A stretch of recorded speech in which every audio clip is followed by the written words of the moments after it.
gardening in July in the North Island. It's cold and it's wet, but we get out there and we do the work for the payoff in spring.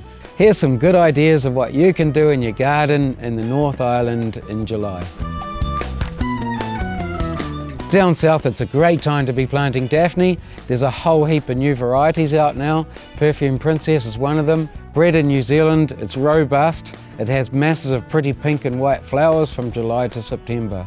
What I love most is its divine perfume. Come to the store and we can help you pick the right one for your garden.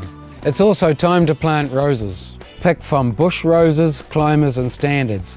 There are so many to choose from. And winter rose or hellebores are also making a splash now. Don't forget our perfect plant promise. All our plants except seedlings are guaranteed for 12 months. If you're not 100% happy, return the plant with its receipt and we'll happily refund it. Now's a perfect time to get your veggies in as well. Great choices right now are kale, cabbage and broccoli.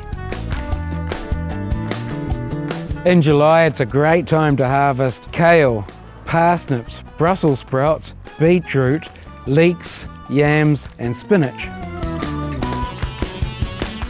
There's plenty to do in the garden in July. Let's start by pruning your roses. Don't be scared about pruning roses, they love a good cutback. For more details, see our how-to video.